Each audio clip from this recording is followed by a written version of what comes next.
Shalom Bapak Ibu Saudara yang dikasihi dan mengasihi Tuhan. Perkenalkan saya Marcelo Ananda Odang dari GKI Layur. Senang dapat kembali menyapa Bapak Ibu Saudara di dalam Sapaan Gembala kali ini. Tema yang akan kita renungkan bersama adalah tidak tipu-tipu. Untuk mempersiapkan diri merenungkan firman Tuhan, mari kita berdoa. Ya Allah, di dalam anugerah kehidupan yang sampai saat ini masih boleh kami rasakan. Kami bersyukur, sertai kami Tuhan melalui firman-Mu, agar di dalam menjalani anugerah kehidupan ini, kami boleh senantiasa mengingat kehendak Tuhan, mengingat perintah Tuhan, sehingga di dalam setiap langkah kami boleh selalu menjadi terang Kristus dimanapun kami berada. Karena itu Tuhan, melalui firman-Mu beri kami hikmat dan kerendahan hati, agar firman itu benar-benar hidup di dalam diri kami. Di dalam nama-Mu Yesus Kristus, Tuhan dan Juru Selamat kami yang hidup, kami siap dan kami rindu untuk mendengarkan firman-Mu. Bapak Ibu Saudara, bacaan Alkitab kita saat ini diambil menurut Injil Matius pasal 23 ayat 4 sampai 7. Injil Matius pasal 23 ayat 4 sampai 7. Saya akan bacakan untuk kita semua. Bapak Ibu boleh baca di rumah masing-masing. Mereka mengikat beban-beban berat lalu meletakkannya di atas bahu orang. Tetapi mereka sendiri tidak mau menyentuhnya.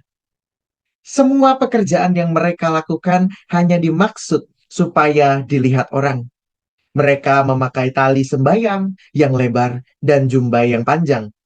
Mereka suka duduk di tempat terhormat dalam perjamuan dan di tempat terdepan di rumah ibadat. Mereka suka menerima penghormatan di pasar dan suka dipanggil rabi. Bapak Ibu Saudara yang dikasihi dan mengasihi Tuhan, dalam masa-masa pilkada atau pemilihan calon-calon pemimpin negara, saya rasa bukan hal yang asing saat kita sering menyaksikan berbagai kisah dari calon pejabat negara. Mereka mulai memukau masyarakat dengan janji-janji manis dan janji perubahan yang besar. Mereka tampil giat bekerja, penuh semangat, dan terlihat punya tekad yang kuat untuk membawa kemajuan. Namun, bukan hal yang asing juga bahwa setelah terpilih atau tidak terpilih, seringkali semangat itu terlihat memudar. Mereka yang sebelumnya penuh janji, tiba-tiba tidak lagi menunjukkan energi yang sama, atau bahkan mengabaikan janji-janji yang telah dibuat selama masa kampanye. Gambaran seperti ini rasanya mengingatkan saya pada pesan yang terkandung dalam teks Alkitab kita saat ini, yaitu saat Tuhan Yesus mengkritik dengan keras para ahli Taurat dan orang Farisi yang mereka tampak saleh di luar, namun menyembunyikan ketidaktulusan di dalam hati mereka. Sebagai pemimpin agama, mereka memang punya otoritas untuk mengajar dan seharusnya menjadi panutan bagi para umat.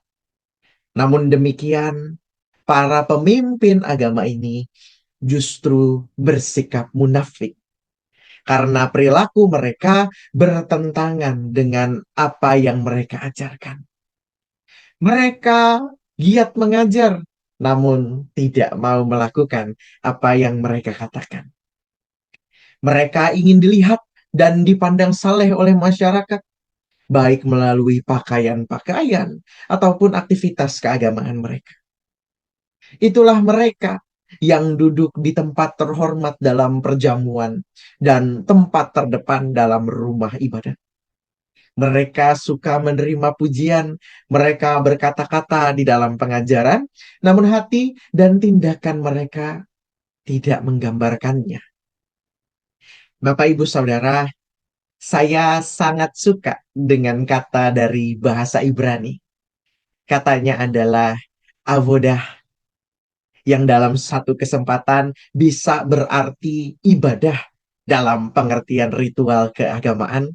Namun, Di lain kesempatan, avoda dapat berarti pekerjaan. Kata ini mengingatkan setidaknya saya bahwa ibadah atau penyembahan kepada Allah yang sejati bukan hanya terdapat dalam ritual keagamaan di rumah ibadah saja, melainkan ibadah yang sejati seharusnya juga tergambar di dalam setiap pekerjaan kita, di dalam setiap yang kita kerjakan.